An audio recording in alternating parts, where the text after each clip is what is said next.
Hello বন্ধুরা, সবাই কেমন আছো? কিছুদিন আগে আমি নার্সারি গেছিলাম কিছু চারা গাছ কিনতে। চারা গাছ কেনার পর নার্সারির দাদাকে বলেছিলাম আমার একটি ড্রাগন গাছের কাণ্ড দাও, ওটা থেকে আমি চারা তৈরি করব।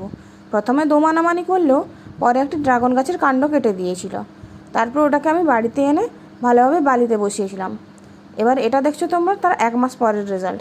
তোমরা দেখেই বুঝতে পারছো ওই কাণ্ড থেকে কত সুন্দরভাবে চারা তৈরি হয়েছে। তাই আর বেশি দেরি না করে ওই চারাটিকে একটি পাত্রে মাটি ভরে ভালোভাবে লাগিয়ে দিলাম। কারণ চারাটি এখন না লাগালে বাড়িতে থাকলে কিছুদিন পরে মূলগুলো নষ্ট হয়ে যেত, পচে যেত। তাই সেটিকে ভালোভাবে টবে লাগিয়ে দিলাম। এই চারা লাগানোর সময় একটা জিনিস খেয়াল রাখতে হবে, যেন মাটিটা একটু ঝুরঝুরে প্রকৃতির হয়, এতে করে ড্রাগন গাছটি ভালো সুন্দরভাবে বেড়ে উঠতে পারে। এরপরে আর কাজ কি, গাছের গোড়ায় ভালোভাবে জল দিয়ে দিলাম।